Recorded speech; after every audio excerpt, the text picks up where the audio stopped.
Today, the Middle East changed forever.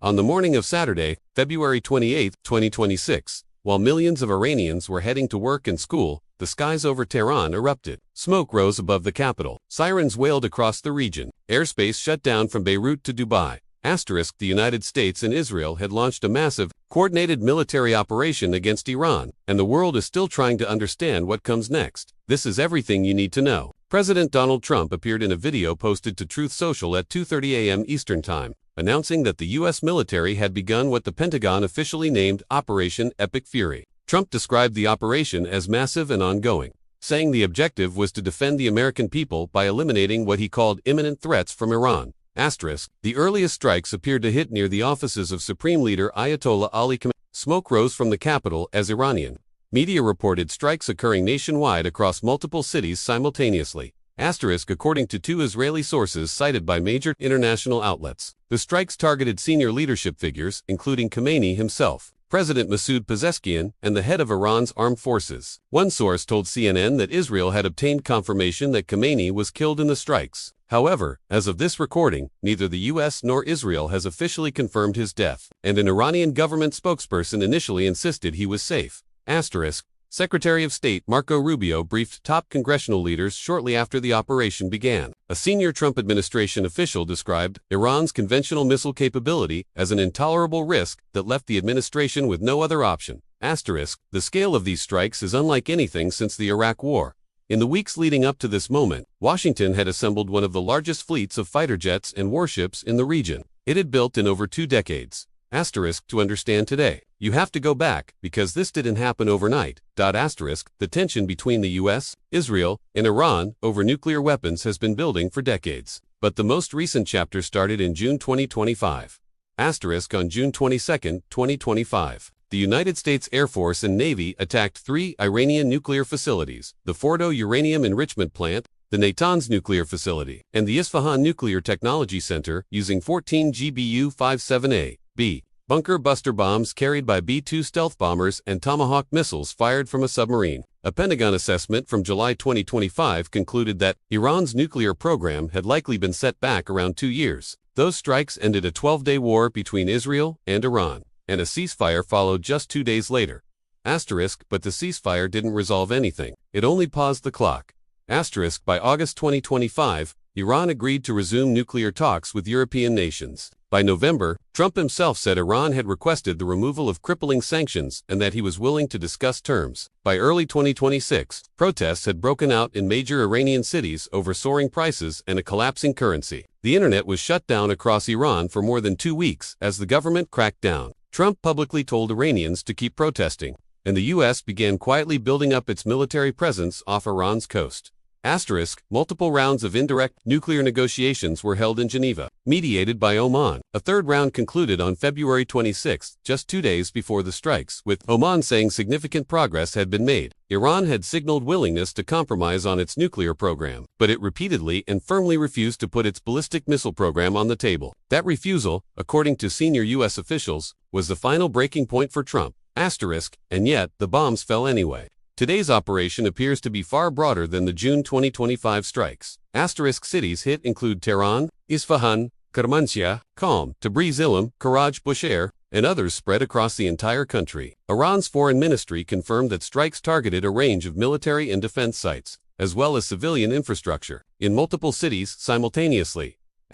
One of the most devastating confirmed incidents involved an Israeli strike that hit an elementary school for girls in Minna, in southern Iran, killing at least 51 people according to state media. The images coming out of that city are already fueling enormous international outrage and calls for accountability. Unlike the June 2025 strikes, which were surgical and completed within hours, sources told CNN that the U.S. military is this time planning for several days of sustained attacks, suggesting that the objectives extend well beyond simply targeting the nuclear program. The operation appears designed to degrade Iran's entire military and strategic command structure. Iran did not wait long to respond. A senior Iranian official told Al Jazeera that all American and Israeli assets and interests in the Middle East had become legitimate targets, and that there were no red lines left after what he called this act of aggression.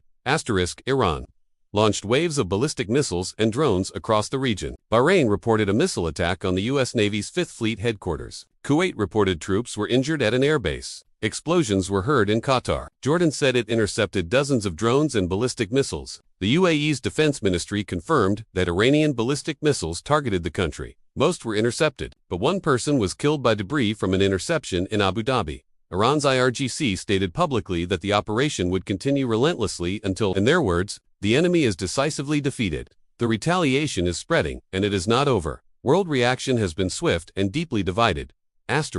Secretary General Antonio Guterres condemned the strikes, stating that the use of force by the U.S. and Israel against Iran and Tehran's subsequent retaliation undermine international peace and security. He called for an immediate ceasefire. Russia's foreign ministry called the strikes particularly reprehensible, criticizing them specifically for taking place under the cover of an active negotiation process. Ukrainian President Volodymyr Zelensky, however, voiced support for the action, calling Iran an accomplice of Putin for supplying Russia with Shahed drones throughout the Ukraine war, and saying it is fair to give the Iranian people a chance to rid themselves of what he called a terrorist regime. Congressional Republicans largely supported Trump's decision. Most Democrats, and some Republicans, raised questions about the constitutionality of launching major combat operations without a formal congressional authorization. The economic shockwaves are already being felt. A third of all worldwide oil exports transported by sea pass through the Strait of Hormuz. Markets are bracing for major disruptions if Iran moves to close or threaten that critical waterway in the coming days.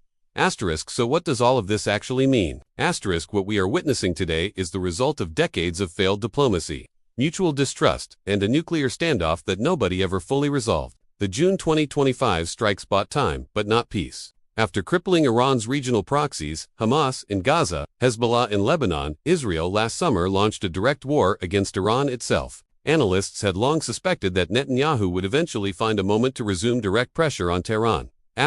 Iran has publicly committed, repeatedly, that it has no intention of building a nuclear weapon. Israel, notably, is the only Middle Eastern nation to actually possess nuclear weapons, a fact that complicates the narrative for many observers around the world. Regardless of where they stand politically, analysts have also pointed out that Trump's public message urging Iranians to take over your government echoes a long and complicated history. 73 years after the CIA orchestrated a coup against Iran's democratically elected Prime Minister Mohammad Mossadegh, an event that many Iranians still cite as the root of the distrust between their country and the United States. The Iranian people, many of whom did not choose this government, and who have been protesting it at enormous personal risk for years, are now caught between bombs falling from above and a regime cracking down from within.